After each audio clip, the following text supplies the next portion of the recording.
ونستغفره ونعوذ بالله من شرور أنفسنا ومن سيئات أعمالنا من يهده الله فلا مضل له ومن يضلله فلا هادي له وأشهد أن لا إله إلا الله وحده لا شريك له وأشهد أن محمدا عبده ورسوله يا أيها الذين آمنوا اتقوا الله حق تقاته ولا تموتن إلا وأنتم مسلمون يا أيها الناس اتقوا ربكم الذي خلقكم من نفس واحدة وخلق منها زوجها وبث منهما رجالا كثيرا ونساء واتقوا الله الذي تساءلون به والأرحام إن الله كان عليكم رقيبا يا أيها الذين آمنوا اتقوا الله وقولوا قولا سديدا يصلح لكم أعمالكم ويغفر لكم ذنوبكم ومن يطع الله ورسوله فقد فاز فوزا عظيما أما بعد فإن خير الحديث كتاب الله وخير الهدي هدي محمد صلى الله عليه وسلم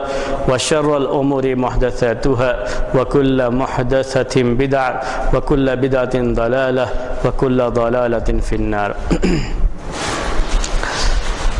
محترم بھائیوں، علوم قرآن کے تعلق سے بات ہمارے سامنے پچھلے ہفتے یہ آئی تھی کہ وہ صورتیں جو ہجرت سے پہلے نازل کی گئی ہیں اور وہ صورتیں جن کے مکی اور مدنی ہونے کے بارے میں اختلاف ہے، ان کی تفصیلات آپ کے سامنے بیان کی گئی تھیں، اور وہ صورتیں جو ہجرت کے بعد نازل کی گئی اس کی تفصیل آپ کے سامنے بیان کر دی گئی، جس کے بارے میں اختلاف ہے وہ بیان کر دی گئی چیز، اور یہ کہا گیا کہ اس کے علاوہ جو صورتیں ہیں تقریباً بلکہ تقریباً نہیں بالکل صحیح عدد کے ساتھ جو ہے 80 پر 2 82 صورتیں ہیں جو ہجرت سے پہلے نازل ہوئیں.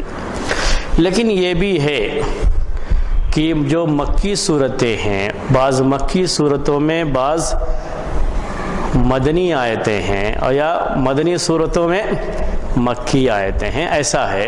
یہ بات رہ گئی تھی، اس میں سے کچھ باتیں میں آپ کو جو ہے پیش کرتا ہوں اس وقت. اور چونکہ یہ ان آیتوں کا یہ مسئلہ ہے، اس لیے میں آپ کے سامنے یہ کتاب رکھ کر کے وہ آیتیں پڑھوں گا کہ کون سی سورہ ہے جو کہ مدنی سورہ ہے اور اس میں مکی آیت موجود ہے.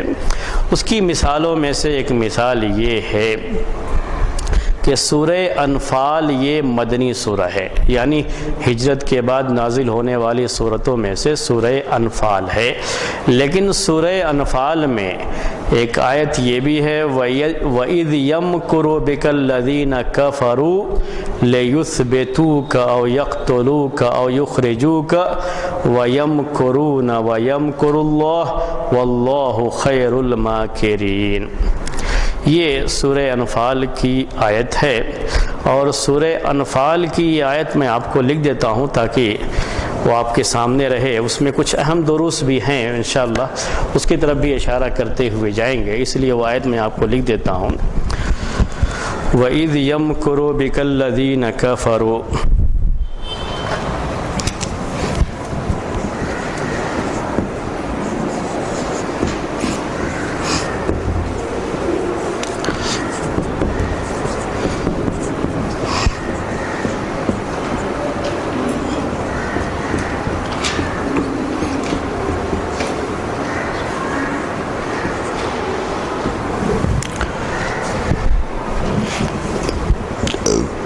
لِيَقْتُلُوكَ.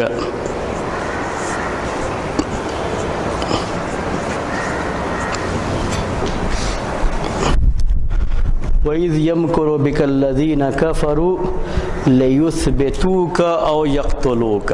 پہلے لِيُثْبِتُوكَ.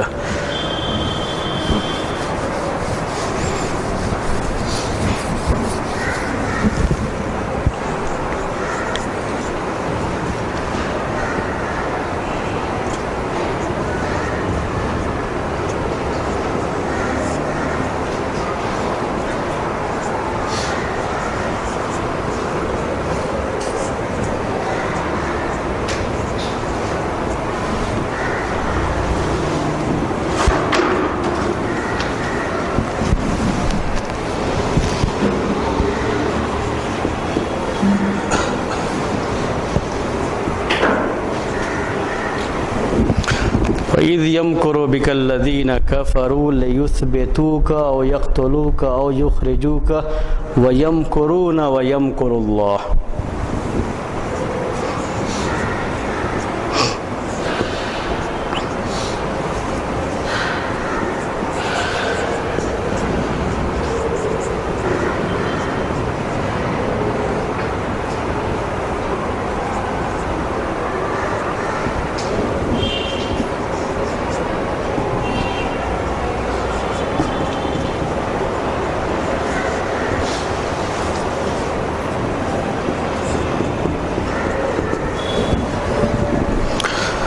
واللہ خیر الماکرین.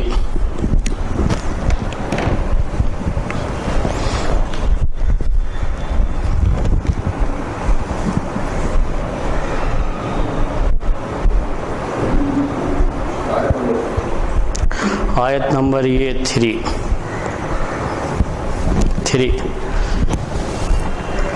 سورہ انفال.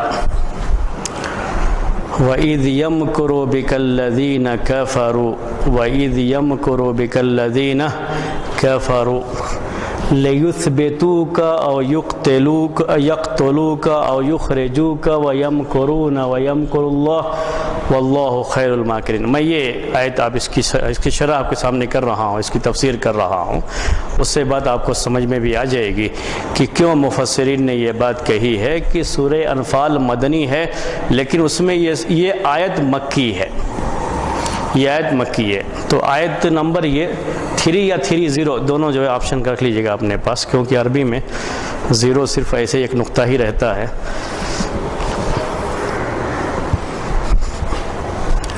وَإِذْ يَمْكُرُ بِكَ الَّذِينَ كَفَرُوا لِيُثْبِتُوكَ أَوْ يَقْتُلُوكَ أَوْ يُخْرِجُوكَ وَيَمْكُرُونَ وَيَمْكُرُ اللَّهُ وَاللَّهُ خَيْرُ الْمَاكِرِينَ. اس کا معنی یہ ہے کہ یاد کرو اس وقت کو. وَإِذْ اس کے اندر یہ معنی آتا ہے یاد رکھنے کا. اذکر عربی میں کہتے ہیں کہ یہاں پہ ایک فعل مانا جاتا ہے اذکر، یعنی یاد رکھو اس وقت کو جب کہ تمہارے ساتھ مکر کر رہے تھے، سازش کر رہے تھے. سازش یہ ہے کہ کسی کے خلاف آپ بیٹھ کر کے کسی طرح سے کوئی ایسی جو ہے بات سوچیں جس سے اس آدمی کو نقصان پہنچایا جا سکے. اس کو اردو والے کہتے ہیں سازش کرنا. تو یہ وَإِذْ يَمْكُرُ بِكَ الَّذِينَ كَفَرُوا، آپ چاہیں تو آج کی زبان میں یہ کہہ سکتے ہیں کہ بیٹھ کر کے یہ سوچ رہے ہیں کہ ہم کیسے نقصان پہنچائیں. تو یاد کرو اس وقت کو جب تمہارے خلاف وہ لوگ جنہوں نے کفر کیا ہے وہ سازش کر رہے تھے، چالیں چل رہے تھے آپ کو نقصان پہنچانے کی. وہ کیا چیز تھی جس کی چالیں چل رہے تھے وہ آگے اس کی بات آ رہی ہے. تو وَإِذْ يَمْكُرُ بِكَ الَّذِينَ كَفَرُوا، اللہ کے رسول صلی اللہ علیہ وسلم سے یہ بات کہی گئی کہ آپ اس وقت کو بھی یاد رکھیں جس وقت مکے کے کفار، مکے کے کافر لوگ، الذین کفروا جنہوں نے کفر کیا ہے.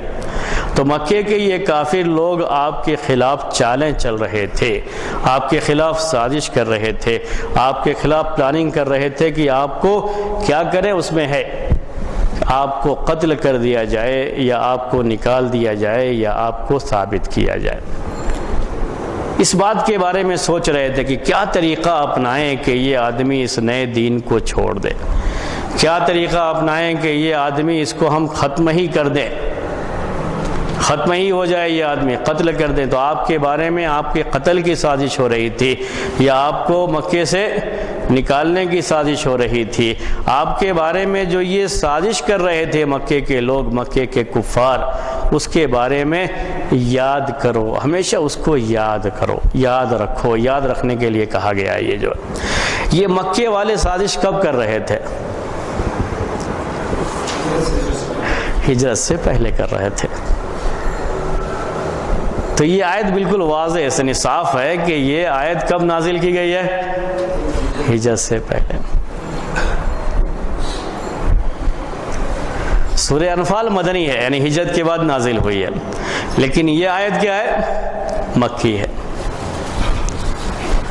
کیوں؟ اس لیے کہ اس میں جو بات بیان کی گئی ہے یہ بات کب پیش آئی تھی؟ مکے میں پیش آئی تھی، مکے میں آپ سے یہ بات کہی گئی، اور لوگ آپ کے خلاف سازش کر رہے ہیں، اور ان کے سازش کرنے کی وجہ سے ہی یہ کہا گیا اللہ کے رسول صلی اللہ علیہ وسلم سے کہ آپ مکہ چھوڑ دیجئے۔ تو بالکل یہ دارالندوہ میں، دارالندوہ آپ نے نام سنا ہوگا، جب مشرکین نے دارالندوہ میں بیٹھ کر کے یہ بالکل پلاننگ کر لی تھی، اور یہ بحث چل رہی تھی، بحث میں یہ سب رائے آئی کہ نکال دیا جائے، قتل کیا جائے، کیا کیا جائے ان کے ساتھ، اور آخر میں اسی پر بات ختم ہوئی تھی کہ ان کو قتل کر دیا جائے۔ یہی رائے اس میں پاس ہوئی تھی۔ سیرت کی کتابوں میں یا سیرت کے دروس میں آپ نے یہ بات سنی ہوگی کہ اس موقع پر یہی رائے پاس کی گئی تھی کہ ان کو قتل کر دیا جائے، اور اللہ کے رسول صلی اللہ علیہ وسلم وہاں سے اللہ تبارک و تعالیٰ کی مدد سے وہاں سے نکل گئے، اور وہ آپ کو دیکھ بھی نہیں سکے، ان کی آنکھوں پر پردے پڑ گئے اور آپ وہاں سے نکل گئے تھے۔ علی رضی اللہ تعالیٰ عنہ کو اپنے بستر پر سلا دیا تھا۔ آپ کو سیرت کا یہ واقعہ معلوم ہے، اسی کے بارے میں ہے یہ آیت۔ تو چونکہ آیت میں جو بات بیان کی گئی ہے وہ بات کہاں سے تعلق رکھتی ہے؟ مکے سے، ہجرت کے پہلے والے واقعے سے تعلق رکھتی ہے، اسی لیے لوگوں نے، مفسرین نے یہ بات کہی کہ یہ آیت ہجرت سے پہلے نازل ہوئی ہے۔ ہجرت سے پہلے، مکی ہونے کا مطلب یہ ہے کہ ہجرت سے پہلے نازل ہوئی ہے۔ حالانکہ یہ آیت کہاں موجود ہے؟ سورہ انفال میں ہے، سورہ انفال میں یہ آیت ہے، لیکن یہ آیت مکی ہے۔ مفسرین نے یہ بات لکھی ہے، یہ بات آپ کے ذہن میں رہے۔ وَإِذْ يَمْكُرُ بِكَ الَّذِينَ كَفَرُوا لِيُثْبِتُوكَ أَوْ يَقْتُلُوكَ أَوْ يُخْرِجُوكَ وَيَمْكُرُونَ وَيَمْكُرُ اللَّهُ وَاللَّهُ خَيْرُ الْمَاكِرِينَ۔ وہ لوگ چال چل رہے ہیں، اپنی سازش کر رہے ہیں اپنی، جو ان کو کرنا ہے، لیکن اللہ تبارک و تعالی بھی مکر کر رہا ہے۔ یہی آیت ہے جس میں اللہ تبارک و تعالیٰ کے لیے بھی کیا لفظ استعمال کیا گیا ہے؟ مکر کا لفظ استعمال کیا گیا ہے۔ مکر کے معنی تدبیر کرنے کے ہوتے ہیں، سوچنے کے ہوتے ہیں، اور یہی مکر جب کسی شخص کو نقصان پہنچانے کے لیے اور کسی شخص کے خلاف کی جاتی ہے تو یہ اس کا معنی ہوتا ہے سازش کرنا، جو اس کا برا معنی ہوتا ہے۔ کسی کو بھی نقصان پہنچانے کے لیے کہ کیا طریقہ اپنایا جائے کہ اس آدمی کو ختم کیا جائے، جب اس کے لیے بیٹھ کر کے سوچتے ہیں، تدبیر کرتے ہیں، آپس میں رائے مشورہ کرتے ہیں، ڈسکشن کرتے ہیں، آج کے زمانے کے لحاظ سے اگر کہا جائے تو اس کو کہا جاتا ہے مکر کرنا۔ اگر اس کو غلط کام کے لیے کیا جاتا ہے تو اس کے اندر غلط معنی پیدا ہوتا ہے، لیکن اگر یہی اچھے کام کے لیے کریں گے تو اچھا معنی پیدا ہوتا۔ تو جب یہ مکر کا لفظ کس کے لیے استعمال کیا جاتا ہے؟ اللہ تبارک و تعالیٰ کے لیے استعمال کیا جاتا ہے، تو اس کا معنی یہی اچھا معنی ہوتا ہے۔ اب مکے کے کفار مشرکین اللہ کے رسول صلی اللہ علیہ وسلم کو نقصان پہنچانا چاہتے ہیں، تو اللہ تعالیٰ نے اپنی تدبیر سے اللہ کے رسول صلی اللہ علیہ وسلم کو بچا لیا۔ تو بچا لینا یہ تدبیر اچھی تدبیر ہے۔ کسی ظالم کے ظلم سے کسی مظلوم کو بچا لیا جائے، اس کو بچانے کی تدبیر کر دی جائے تو یہ تدبیر اچھی ہے۔ یہ ڈسکشن کیا جائے، اس کے بارے میں رائے مشورہ کیا جائے کہ کیسے کریں گے اس کو، تو یہ اچھی بات مانی جاتی ہے۔ تو اللہ تبارک و تعالیٰ کی ایک صفت ہے مکر، تو لفظ آیا گیا تو میں نے کہا تھا آپ سے کہ میں اس کی بھی وضاحت آپ کے سامنے کروں گا۔ یہ اللہ تبارک و تعالیٰ کی ایک صفت ہے مکر، لیکن جب یہ مکر اللہ تبارک و تعالیٰ کے لیے استعمال کرتے ہیں تو مکر میں چونکہ اچھا اور برا دونوں معنی ہوتا ہے، تو اللہ تبارک و تعالیٰ کے لیے جب یہ صفت استعمال کی جاتی ہے تو ہمیشہ اچھے معنی کے لیے ہوتی ہے، کیونکہ اللہ تبارک و تعالی ظالم نہیں ہے، اور رتی برابر بھی ظلم نہیں کرتا ہے اپنے بندوں پر، بلکہ اگر کوئی کسی پر ظلم کرتا ہے تو اللہ تعالی ظالم کو سزا دیتا ہے، اور ظالم جو سازش کرتا ہے اللہ تعالیٰ اس کی سازش کو توڑ دیتا ہے، ختم کر دیتا ہے۔ اس لیے اللہ تبارک و تعالیٰ کے لیے جو لفظ مکر استعمال کرتے ہیں تو یہ وہ تدبیر ہے جو اچھے معنی میں استعمال ہوتی ہے، یعنی وہ سوچ، وہ تدبر جو اچھے معنی کے لیے ہوتا ہے، اس کے لیے یہ لفظ اللہ تبارک و تعالیٰ کے لیے استعمال کیا گیا۔ تو یہ لوگ تو بیٹھ کر کے سازش کر رہے تھے اللہ کے رسول صلی اللہ علیہ وسلم کو نقصان پہنچانے کے لیے، آپ پر ظلم کرنے کے لیے، لیکن اللہ تبارک و تعالیٰ نے ان کے ظلم سے اللہ کے رسول صلی اللہ علیہ وسلم کو بچا لیا۔ یہ اللہ تبارک و تعالیٰ کا مکر ہے، اللہ تبارک و تعالیٰ کی تدبیر ہے۔ کبھی کبھی مکر کی صفت بیان کرتے ہوئے بعض صحابہ سے اور اس کے بعد جو ہے بعض سلف سے یہ باتیں آئی ہیں تفسیر میں۔ وہ کہتے ہیں کہ کبھی کبھی اللہ تبارک و تعالیٰ کسی کو نعمت دیتا ہے، بڑی نعمت دیتا ہے، وہ بندہ اللہ تعالیٰ کی یہ نعمت گناہوں میں استعمال کرتا ہے۔ نعمت دیا اللہ تعالیٰ نے تو اللہ تعالیٰ کی نعمت کا شکر یہ ادا کرنا چاہیے کہ اللہ تعالیٰ کی عبادت کی جائے، اس کو نیک کاموں میں استعمال کیا جائے اللہ تعالیٰ کی اس نعمت کو۔ جیسے ایک مثال دیتا ہوں آپ کو، مثال سے بات واضح زیادہ ہوتی ہے کہ اللہ تعالیٰ نے کسی کو دولت دیا ہے تو وہ بندہ اللہ کی اس دولت کو اپنے اوپر بھی خرچ کرتا ہے، جو بھی ضروری خرچ ہے خرچ کرتا ہے، اپنے بچوں پر خرچ کرتا ہے، اپنے گھر والوں پر خرچ کرتا ہے، اللہ کے راستے میں خرچ کرتا ہے۔ یہ اللہ تبارک و تعالیٰ نے جو دولت دے رکھا ہے اس کا شکرانہ ہے۔ اللہ تعالیٰ اسے اور دیتا ہے، ٹھیک ہے، لیکن ایک بندہ جو اللہ کی اس دولت کو اللہ کی نافرمانی کے لیے استعمال کرتا ہے، دولت سے ایسی چیزیں خریدتا ہے یا ایسی جگہوں پر خرچ کرتا ہے جس میں اللہ تبارک و تعالیٰ کی نافرمانی ہوتی ہے، اللہ تعالیٰ کی نافرمانی کی جگہوں پر خرچ کرنے والے کو بھی اللہ تعالیٰ دیتا ہے اور نعمتیں دیتا ہے۔ دیکھیں گے کہ ابھی جو ہے آدمی کروڑ میں تھا تو ارب پتی بن گیا، اس سے بھی آگے بڑھ گیا۔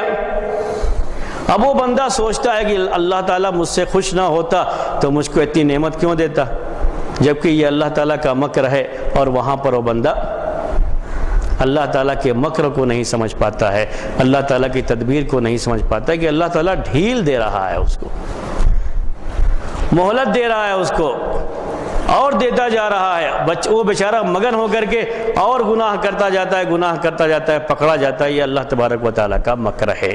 بعض مفسرین نے اس کو اس طریقے سے بھی بیان کیا۔ تو ہمیشہ دنیا میں رہتے ہوئے سمجھنا چاہیے کہ اگر اللہ تعالیٰ کی نعمتیں ہیں غلط طریقے سے کوئی استعمال کر رہا ہے تو کبھی اس کو امن میں نہیں رہنا چاہیے، بے خوف نہیں رہنا چاہیے اللہ تبارک و تعالیٰ کے عذاب سے، اور اللہ تعالیٰ کی زیادہ نعمتیں پا کر کے خوش فہمی میں نہیں رہنا چاہیے کہ اللہ تعالیٰ مجھ سے راضی ہے، کیونکہ یہ اللہ تعالیٰ کا مکر بھی ہو سکتا ہے۔ یہ مکر بھی اللہ تبارک و تعالیٰ کی ایک صفت ہے۔ یہ بعض مفسرین نے اس کی تفسیر کی۔ تو میں آپ سے یہ کہہ رہا تھا کہ یہ آیت نازل کی گئی ہے ہجرت سے پہلے۔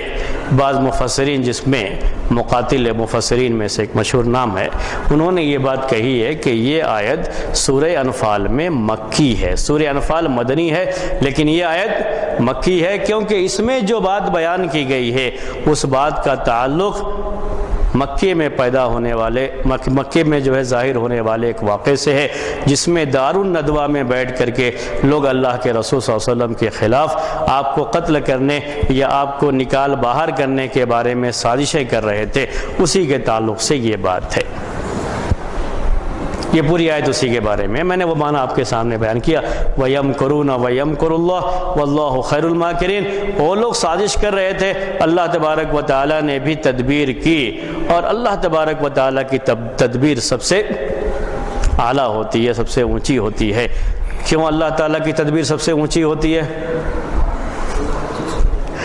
اس لیے کہ اللہ تعالیٰ ہر چیز کو جانتا ہے۔ کوئی بھی شخص دنیا کے اندر تدبیر کرتا ہے، تدبیر کا مطلب ہوتا ہے پلاننگ، جو بھی پلان کرتا ہے، جو بھی سوچتا ہے کہ ہم کو یہ کرنا ہے، تو آئندہ کے بارے میں اس کو علم نہیں ہوتا ہے، ایک اندازے کے لحاظ سے اس کا پورا پلان ہوتا ہے۔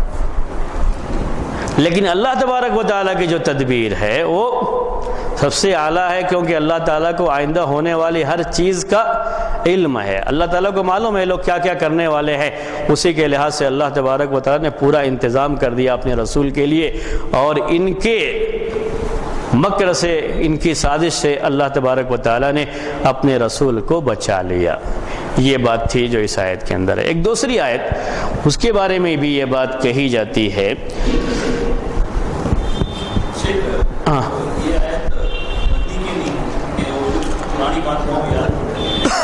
ہاں، یہ بات جو آپ کہہ رہے ہیں، یہ بات میرے ذہن میں بھی آئی تھی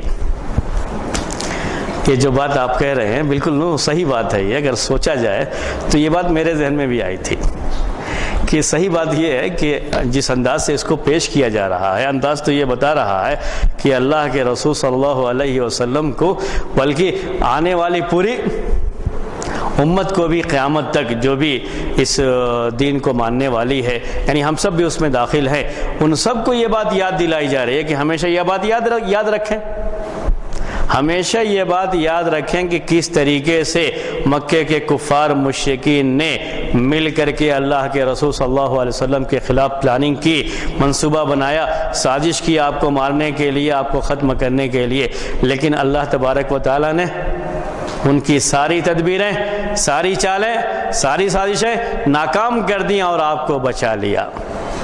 اور اس میں ایک بہت بڑا درس ہے سب کے لیے، وہ درس یہی ہے کہ ہمیشہ اس بات کو ذہن میں رکھیں، یعنی پوری امت کے لیے، کہ جب اللہ تبارک و تعالیٰ کسی کی مدد کرتا ہے تو چاہے پوری دنیا اس کے مخالف ہو کر کے اس کے خلاف سازشیں کرے تو اس کا نقصان نہیں پہنچا سکتی ہے۔ یہ بہت بڑا درس ہے اس کے اندر ہے۔ تو یہ کیا ضروری ہے کہ اسی موقع پر اس کو نازل کیا گیا ہو سکتا ہے یہ بعد میں ہی نازل ہوئی ہو۔ مدینے میں سورہ انفال جب ہجرت کے بعد نازل ہوئی ہے، سورہ مدنی ہے، تو یہ آیت بھی مدینے میں ہی نازل ہوئی ہو اور اللہ کے رسول صلی اللہ علیہ وسلم کو بعد میں یہ بتایا گیا ہو کہ یہ ہمیشہ اس کو یاد رکھو۔ ایک درس ہے، آپ کے لیے بھی تھا اور ہم سب کے لیے، آپ کے واسطے سے ہم سب کے لیے اس میں درس ہے، اور یہ بات زیادہ مناسب ہے کہ اس آیت میں کہی جائے۔ یہ بات زیادہ مناسب ہے جو اس آیت میں کہی جائے، لیکن یہ بات اکثر مفسرین نے لکھی ہے کہ سورہ انفال میں یہ مکی آیت ہے۔ سورہ انفال جو مدنی سورہ ہے، یہ اس میں ایک مکی آیت ہے، لیکن بات یہ اپنی جگہ پر حقیقت ہے کہ اگر ہم غور کرتے ہیں اس پر تو یہ کوئی ضروری نہیں لگتا اس آیت کی روشنی میں کہ بالکل اسی موقع پر یہ آیت نازل ہوئی۔ یہ بات کب ہم کو معلوم، یعنی صحیح معلوم ہوگی کہ یہ ہجرت سے پہلے ہی نازل ہوئی ہے، جب ہم یہ بات مان لیں، تسلیم کر لیں پہلے کہ بالکل اسی وقت یہ آیت نازل ہوئی تھی۔ جب یہ لوگ دارالندوہ میں بیٹھ کر کے، جو جگہ تھی جہاں بیٹھ کر یہ لوگ مشورہ کر رہے تھے، آپس کا ان کا ڈسکشن تھا دارالندوہ میں، جب بیٹھ کر کے یہ لوگ سازش کر رہے تھے تو اللہ کے تبارک و تعالیٰ نے اس کے بارے میں آیت نازل فرما دی۔ تو ان لوگوں کا مطلب یہی ہے جو لوگ کہتے ہیں کہ یہ مکی آیت ہے سورہ انفال میں، وہ یہ بیان کرتے ہیں کہ یہ بالکل اسی موقع پر نازل کر دی گئی اور آپ کو حکم دے دیا گیا کہ آپ یہاں سے نکل جائیے، ہجرت کر جائیے۔ جی ہاں ہاں جی جی جی بالکل صحیح ہے۔ جی ہاں، یہ بات بالکل آپ کی جو ہے صحیح ہے۔ عربی زبان کے لحاظ سے اس میں یہ بھی مسئلہ رہتا ہے، ہاں اس عربی زبان کے لحاظ سے اس میں ایک مسئلہ یہ بھی رہتا ہے اسی کے تعلق سے۔ اصل میں ایذا اور عز کا ایک تھوڑا سا مسئلہ رہتا ہے، کبھی کبھی اس کے بارے میں جب فرق نہیں کر پاتے ہیں تو تھوڑی پریشانی بھی ہوتی ہے۔ اذ وَإِذْ قَالَ إِبْرَاهِيمُ لِأَبِيهِ، ہاں قرآن میں پڑھتے رہتے ہیں، قصے میں جو ہے یہ وَإِذْ قَالَ رَبُّكَ لِلْمَلَائِكَةِ، اب سورہ بقرہ پڑھتے ہیں تو کیا پڑھتے ہیں؟ وَإِذْ قَالَ رَبُّكَ لِلْمَلَائِكَةِ، یاد کرو اس وقت کو جبکہ آپ کے رب نے فرشتوں سے کہا۔ تو یہ ساری باتیں ہو چکی ہیں، جب اس کے ساتھ ہوتی ہیں تو ہو چکی ہوتی ہیں، اور جب ایذا کے ساتھ آتی ہیں تو بعد میں ہونے والی ہوتی ہیں۔ وَإِذَا جَاءَ نَصْرُ اللَّهِ وَالْفَتْحُ، ایزا کے ساتھ جب بھی کوئی بات آتی ہے عربی زبان کے اس میں قاعدے کے لحاظ سے، تو وہ چیز اگرچہ کہ فعل ماضی بعد میں آتا ہے لیکن وہ ہونے والی ہوتی ہے۔ اس کو کہتے ہیں کہ ہمیشہ یہ مستقبل کے لیے آتا ہے، فیوچر کی کوئی چیز بیان کرنا ہوتا ہے تو اس کے لیے آتا ہے۔ وَإِذَا الشَّمْسُ كُوِّرَتْ، جب سورج کو لپیٹ دیا جائے گا، یہ قیامت کے قریب چیزیں ہوں گی، تو ایزا کے ساتھ بیان کیا گیا۔ لیکن وہ ایزا کے بارے میں یہی عربی زبان کے لحاظ سے کہ ہمیشہ یہ اگرچہ کہ فعل ماضی پہ ہو لیکن فیوچر کا ہی معنی دیتا ہے وہ عربی گرامر کے لحاظ سے۔ تو اس لحاظ سے دیکھا جائے تو بالکل اسی موقع پر نازل ہوئی ہے۔ اس قصے کا بیان ضرور ہے اس کے اندر، لیکن اسی موقع پر نازل ہوئی ہے۔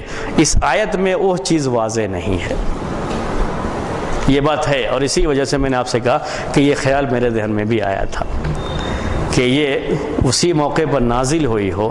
آیت کے الفاظ میں یہ بات واضح نہیں ہے،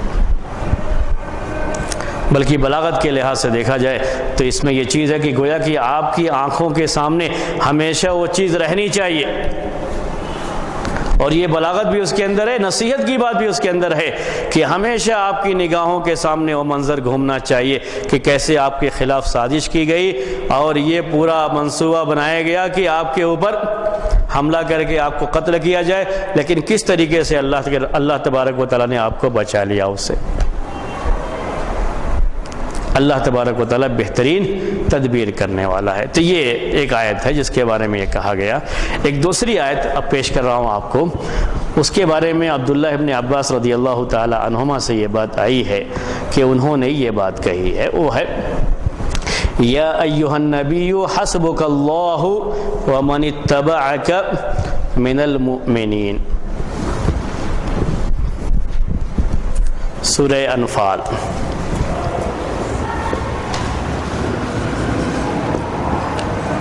یا ایہا النبی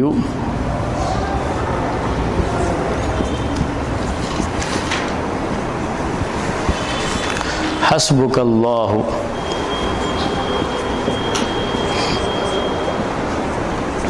ومن اتبعک من المؤمنین۔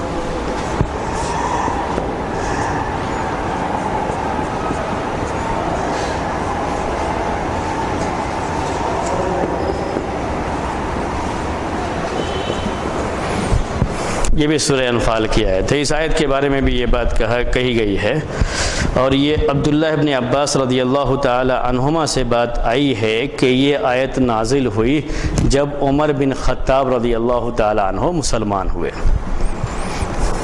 یہ آیت بھی سورہ انفال کی ہے، 64 آیت نمبر اس کا ہے 64، یہ متعین ہے بالکل۔ اس پہ تھوڑا شبہ تھا کہ 30 یا صرف 3 ہاں 30 ہے نا، ہاں وہی 0 کا شبہ تھا مجھے۔ 64 یہ یا ایہا النبی حسبک اللہ ومن اتبعک المؤمنین، یا ایہا النبی حسبک اللہ ومن اتبعک من المؤمنین۔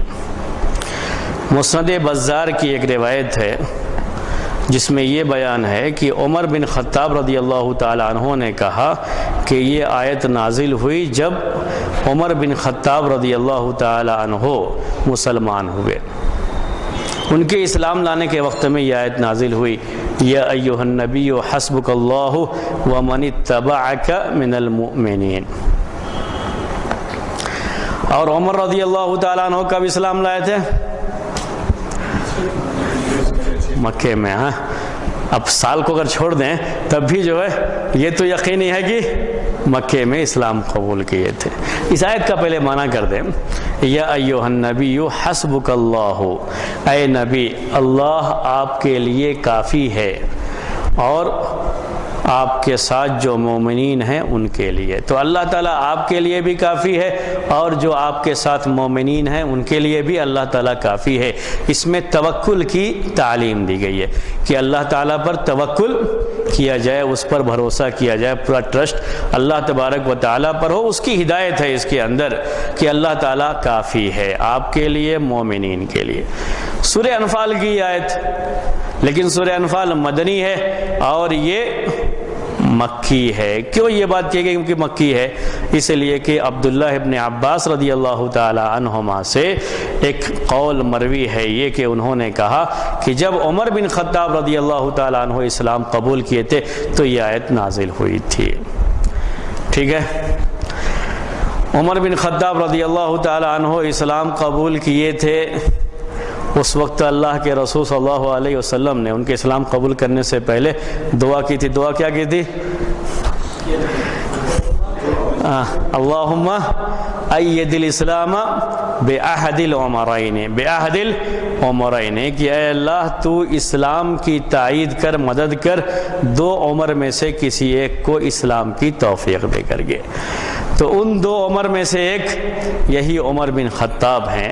تو عمر بن خطاب رضی اللہ تعالی عنہ جب اسلام قبول کیے، یہ بات اپنی جگہ پر ثابت ہے کہ جب انہوں نے اسلام قبول کیا عمر بن خطاب رضی اللہ تعالی عنہ نے، تو مسلمانوں کو تھوڑی قوت محسوس ہوئی، کیونکہ یہ ایک بہت ہی جرأت مند اور بڑے ہی بہادر اور بہت ہی سپورٹ کرنے والے، مدد کرنے والے صحابی عمر بن خطاب رضی اللہ تعالیٰ عنہ تھے، جن کا اپنا ایک رعب تھا، ایک دبدبہ تھا، اتنا رعب کہ صرف انسانوں پر ہی نہیں بلکہ شیطان بھی ڈرتا تھا، اتنا رعب تھا ان کی شخصیت میں۔ ہوتا ہے بعض لوگوں کا معاملہ کہ اللہ تعالیٰ ان کی شخصیت میں بہت رعب دے کر کے رہتا ہے، آدمی دیکھتا ہے تو ڈر جاتا ہے دیکھ کر کے۔ تو یہ عمر بن خطاب رضی اللہ تعالیٰ جب اسلام قبول کیے تو ان کے اسلام لانے کی وجہ سے اسلام کو تقویت ملی ہے، اللہ کے رسول صلی اللہ علیہ وسلم کی دعا بھی تھی، اس میں کوئی شبہ نہیں ہے۔ لیکن یہ بعض مفسرین کی رائے ہے، بعض مفسرین کی رائے ہے۔ تفسیر کا میں آپ کو ایک اصول بیان کر دوں، اس کی روشنی میں یہ ضروری نہیں ہوتا ہے کہ یہ مدینہ ہجرت سے پہلے نازل ہوئی ہے۔ یعنی عبداللہ ابن عباس رضی اللہ تعالیٰ عنہ کے اس قول کی وجہ سے یہ ضروری نہیں رہ جاتا، جیسے پہلے والے میں بتایا تھا میں نے آپ کو، ویسے اس میں بھی ہے۔ اسی لیے اکثر مفسرین اس کے مدنی ہونے کے، اس کے مکی ہونے کے قائل نہیں ہیں۔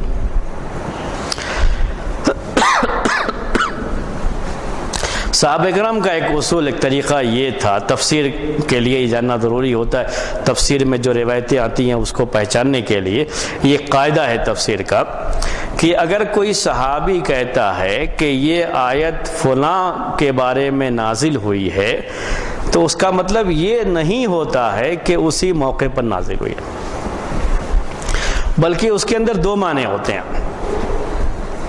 ایک معنی تو یہی ہے کہ اسی موقع پر نازل ہوئی ہے، اور ایک معنی یہ بھی ہوتا ہے کہ اس آیت میں یہ داخل ہے، اس آیت میں یہ داخل ہے، اس آیت کا مصداق یہ بھی ہے، صرف یہ بتانا مقصود ہوتا ہے۔ تو کبھی اس کے لحاظ سے بھی ایک صحابی یہ کہہ دیتے ہیں کہ یہ آیت اس موقع پر نازل ہوئی ہے یا فلاں کے بارے میں نازل ہوئی ہے، یہ طریقہ ہے ان کا تفسیر میں۔ جب اس اصول پر آپ عمل کریں گے، اس کے مطابق تفسیر کی کتابیں پڑھیں گے تو پریشانی نہیں ہوگی۔ میں اس لیے یہ کہتا ہوں کہ بعض آیتیں ہیں جس کے بارے میں بعض صحابہ کی یہ روایتیں بالکل صحیح روایتیں، صحیح بخاری صحیح مسلم کی حدیثیں ہیں یہ کہ یہ آیت فلاں کے بارے میں نازل ہوئی، اسی آیت کے بارے میں یہ رہتا ہے، دوسرے صحابی کی روایت ہوتی ہے کہ یہ آیت فلاں صحابی کے بارے میں نازل ہوئی، جبکہ دونوں کا واقعہ کافی آگے پیچھے واقعہ ہوا رہتا ہے، تو ایک ہی آیت دو مرتبہ کیسے ہو گیا کہ نازل ہوئی؟ یہی سوال اس کے اندر آتا ہے۔ اسی لیے تفسیر کا یہ قاعدہ یاد رکھیے، ہمیشہ ایک ضابطہ ہے یہ کہ جب کوئی صحابی یہ کہے کہ یہ آیت فلاں موقع پر نازل ہوئی تو بالکل جیسے ہم لوگ کہتے ہیں، سمجھتے ہیں کہ اسی موقع پر نازل ہوئی، یہ مطلب ان کا نہیں ہوتا ہے۔ ان کا یہ ہے کہ اس آیت میں یہ واقعہ بھی شامل ہے۔ تو یہ جو بات اس آیت کے اندر بیان کی گئی ہے، عمر رضی اللہ تعالی عنہ کے اسلام لانے کا واقعہ بھی اس کے تحت آتا ہے۔ یہ معنی، اس معنی کر کے بھی ایک صحابی یہ بات کہہ سکتے ہیں۔ دیکھیے میں اس کے لحاظ سے اس کی شرح کرتا ہوں، اس کی تفسیر کرتا ہوں، بات آپ کو سمجھ میں آ جائے گی۔ کہا گیا آیت کے اندر کہ اللہ تعالیٰ، اے نبی، اللہ کافی ہے آپ کے لیے اور آپ کے اوپر ایمان لانے والوں کے لیے، مومنین کے لیے، یہی کہا گیا اس کے اندر۔ مطلب کیا ہے؟ اللہ تبارک و تعالیٰ پر ٹرسٹ کیجئے، اللہ تبارک و تعالیٰ پر بھروسہ کیجئے، توکل کیجئے، اللہ تعالیٰ ہر طرح سے مدد کرنے والا ہے آپ کی۔ عمر کا اسلام لانا بھی بولی یہ ایک طرح سے اللہ تعالیٰ کی مدد تھی۔ عمر کا اسلام لانا یہ اللہ تبارک و تعالیٰ کی مدد تھی، اپنے نبی کی اور نبی کے اوپر ایمان لانے والوں کی، ورنہ لوگ مکے میں بہت پریشان تھے۔ صحابہ یہی کہتے ہیں کہ جب عمر اسلام قبول کیے تو ہم بھی تھوڑا سر اٹھا کر کے چلنا شروع ہو گئے، ان کا ظلم کچھ کم ہو گیا تھا اس کے بعد، عمر سے ڈر کی وجہ سے، عمر سے ڈرتے تھے وہ لوگ۔ اور وہی دعا بھی کی تھی اللہ کے رسول صلی اللہ علیہ وسلم نے کہ اے اللہ تو اسلام کو دو عمر میں سے کسی ایک سے مدد فرما۔ عمر رضی اللہ تعالیٰ عنہ کے حق میں وہ دعا قبول ہوئی اور وہ اسلام قبول کیے۔ تو یہ عمر کا اسلام قبول کرنا یہ اللہ تبارک و تعالیٰ کی جو مدد ہے، جس کا اس کے اندر وعدہ کیا گیا ہے کہ اے نبی اللہ کافی ہے، نبی کے لیے بھی اور ایمان لانے والوں کے لیے بھی کافی ہے، کا مطلب یہی ہے کہ اللہ تعالیٰ کی مدد ہر لحاظ سے ان کے ساتھ رہے گی، اور اللہ تعالیٰ کی مدد ہی تھی کہ عمر بھی ایمان قبول کیے۔ تو عمر کے اسلام لانے کا واقعہ بھی اس آیت میں داخل ہے، اس لحاظ سے بھی عبداللہ ابن عباس رضی اللہ تعالیٰ عنہما یہ بات کہہ سکتے ہیں۔ اس لیے اس آیت کا بھی مکی ہونا کوئی یقینی نہیں رہ جاتا، تو اس لحاظ سے ہم کہہ سکتے ہیں کہ سورہ انفال مدنی سورہ ہے، اور دو آیتوں کے بارے میں صرف یہ کہا گیا، یہ دو آیتیں میں نے آپ کے سامنے لکھ دی ہیں۔ پہلی آیت کے بارے میں کہا گیا کہ یہ ہجرت سے پہلے اس لحاظ سے کہ دارالندوہ میں جب آپ کے خلاف سازش کی جا رہی تھی اس موقع پر نازل ہوئی، تو اس لحاظ سے کہا گیا ہے، لیکن آیت کا مفہوم بہرحال یہ بتاتا ہے کہ یہ بھی ہجرت کے بعد نازل ہوئی ہو، یہ کوئی بعید نہیں ہے۔ ایسے ہی نیچے والی آیت کے اندر بھی یہ عبداللہ ابن عباس رضی اللہ تعالیٰ عنہ کی اس روایت سے یقینی نہیں رہ جاتا ہے کہ واقعی معنی میں یہ آیت مدینے میں مکے میں ہی نازل ہوئی ہو، ہجرت سے پہلے نازل ہوئی ہو، یہ کوئی ضروری نہیں رہ جاتا ہے۔ تو یہ بات تھی جو کس کے بارے میں تھی کہ مدنی صورتوں میں بعض مکی آیتیں، مکی صورتوں میں بعض مدنی آیتیں، اس کا بیان اس کے تعلق سے آگے جو ہے اس کے بارے میں بیان جو ہے موجود ہے، تھوڑا اس میں ٹائم لگے گا۔ اس کی وجہ یہ ہے کہ اس میں جو بات پیش کی گئی ہے اس کے لحاظ سے تھوڑا سمجھانے میں آپ کو ٹائم لگے گا، تو انشاءاللہ پھر آئندہ ہفتے ہم آپ کو اس کو بیان کریں گے کہ بعض صورتیں مکی ہیں، اس میں سب کا اتفاق ہے، لیکن اس میں بعض آیتیں ہیں جو مدنی کہلاتی ہیں، لیکن وہ لمبی کی آیتیں ہیں، کیسے اس کو مدنی کہا گیا ہے انشاءاللہ وہ بات آپ کے سامنے واضح کریں گے، جیسے اس کے بارے میں بات آپ کے سامنے آئی تھی۔ تو یہ تفسیر پڑھنے میں آپ کو اس میں آسانی ہوتی ہے، تفسیر پڑھنے میں اس بات کا خیال کریں گے، کبھی بھی کوئی صحابی جب یہ کہتے ہیں کہ یہ سورہ یا یہ آیت فلاں کے بارے میں نازل ہوئی، تو یہ کوئی ضروری نہیں ہوتا ہے کہ اسی موقع پر نازل ہوئی ہو، بلکہ اگر اس واقعے کو بھی اسی آیت کے ساتھ جوڑا جائے تو بالکل وہی معنی نکلتا ہے، اس لحاظ سے بھی اس کا معنی ہو سکتا ہے۔ تو شان نزول کے تعلق سے یا سبب نزول کے تعلق سے پھر پریشانی نہیں رہتی ہے جب ایک ہی کے بارے میں کئی روایتیں ہوتی ہیں۔ میں آپ کو ایک مثال دوں کہ اللہ کے رسول صلی اللہ علیہ وسلم کے زمانے میں لیان کا واقعہ پیش آیا، لیان کا واقعہ پیش آیا۔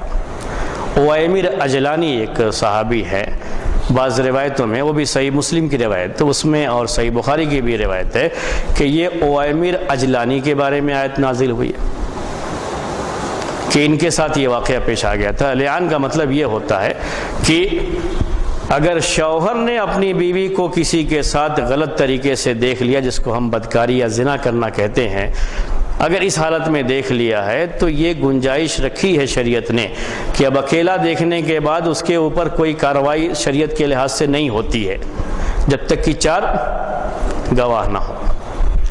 یعنی باقاعدہ جو ہے جس آدمی نے زنا کیا ہے اس کو رجم کرنے کے لیے، اسلامی لحاظ سے اس پر حد نافذ کرنے کے لیے کتنے گواہ کی ضرورت ہے؟ 4 کی، اور یہ اکیلا دیکھا ہے، تو یہ چیز تو نہیں ہو سکتی، شریعت کی یہ چیز نافذ نہیں ہو سکتی ہے۔ تو جب یہ آیت نازل ہوئی تھی، وہ آیت جو مشہور آیت ہے کہ جب تک 4 گواہ نہیں بتائیں گے کہ جو ہے اس آدمی نے یا اس عورت نے بدکاری کی ہے، تب تک یہ زنا کی سزا نافذ نہیں کی جا سکتی، یا یہ کہ وہ خود آدمی اعتراف کر لے یا عورت اعتراف کر لے، اسے اقرار کر لے کہ ہم اس سے یہ غلطی ہوئی ہے تو نافذ کی جاتی ہے۔ وائمر اجلانی رضی اللہ تعالیٰ عنہ مشہور صحابی، انہوں نے کہا اللہ کے رسول صلی اللہ علیہ وسلم سے کہ اللہ کے رسول، اگر کوئی اپنی بیوی کو دیکھے اس حالت میں، اسی موقع پر انہوں نے یہ سوال کیا، اسی لیے کہا جاتا ہے کہ بعض مرتبہ بعض سوالات نہیں کرنے چاہیے۔ ان کے ذہن میں ایک سوال آ گیا کہ اگر یہی معاملہ کس کے ساتھ ہو جائے، بیوی کے ساتھ کسی کے پیش آیا، گھر میں گیا بیوی کو اس حالت میں دیکھ لیا کسی کے ساتھ، تو وہ 4 آدمی کو جمع کرنے جائے گا، تب تک تو یہ آدمی کام کر کے فارغ ہو کے چلا جائے گا، وہ کہاں سے لے کر کے آئے گا 4 آدمی کو؟ تو بہت پریشان ہوئے اس میں۔ تو کہتے ہیں کہ یہ سوال کیا تھا انہوں نے، اللہ کے رسول صلی اللہ علیہ وسلم خاموشی اختیار کیے، کیونکہ اس کے بارے میں کوئی حکم نہیں آیا تھا۔ گھر میں گئے تو بالکل واقعی ان کے ساتھ وہ واقعہ پیش آ گیا تھا۔ بیوی کو اس حال میں دیکھے، اس کے بعد کہے اللہ کے رسول صلی اللہ علیہ وسلم سے کہ ہم صبر نہیں کر سکتے اس پر کہ ہم اب اس کو اپنے ساتھ رکھیں۔ اسلامی لحاظ سے، اسلامی قوانین کے لحاظ سے اس پر کوئی کارروائی نہیں ہو سکتی جب تک وہ خود اعتراف نہ کرے۔ اب کیا کریں، پریشان ہیں، تو اللہ تبارک و تعالیٰ نے آیت نازل فرمائی، اس کو آیت لعان کہا جاتا ہے۔ لعان کا حکم اسی موقع پر نازل ہوا۔ تو یہ لعان شریعت کا ایک حکم ہے، فی الحال میں اس کی پوری وضاحت آپ کے سامنے نہیں کر رہا ہوں۔ ایک دوسرے صحابی ہلال بن امیہ، یا ان کے جو ہے وہ جو بیوی کے ساتھ جنہوں نے غلط کام کیا تھا وہ شخص، لیکن ایک دوسرے صحابی کے ساتھ بھی یہ واقعہ پیش آیا ان کی بیوی کے ساتھ۔ تو اسی آیت لعان کے بارے میں یہ بات آتی ہے، وہ بھی صحیح مسلم کی روایت ہے کہ دونوں کے بارے میں، بعض روایتوں میں یہ کہ وائمر اجلانی کے بارے میں یہ آیت نازل ہوئی، اور بعض روایتوں میں کیا ہے، ہلال بن امیہ کے بارے میں یہ نازل ہوئی۔ تو وہیں یہ ضابطہ یاد رکھنا پڑتا ہے، کیا ہے، یعنی جیسے یہ آیت وائمر اجلانی کے بارے میں ہے، اس کا حکم ویسے ہی ہلال بن امیہ کے بارے میں بھی ہے۔ یہ مطلب ہوتا ہے وہاں پر، یہ مطلب نہیں ہوتا ہے کہ بالکل اسی موقع پر بھی نازل ہوئی، نازل ہو چکی تھی، جیسے اس کے مطابق فیصلہ کیا گیا وائمر اجلانی کے بارے میں، بالکل ویسے ہی یہ چیز ہلال بن امیہ کے بارے میں بھی رہے گی۔ یہ مطلب ہوتا ہے جب کوئی صحابی کہتے ہیں کہ یہ آیت نازل ہوئی فلاں کے بارے میں۔ تو یہاں پر بھی جو کہا گیا کہ یہ آیت نازل ہوئی ہے کس کے بارے میں، عمر بن خطاب رضی اللہ تعالیٰ عنہ کے اسلام قبول کرنے کے بارے میں، تو عمر بن خطاب رضی اللہ تعالیٰ عنہ کا اسلام قبول کرنا یہ بھی اس آیت کے معنی میں داخل ہے۔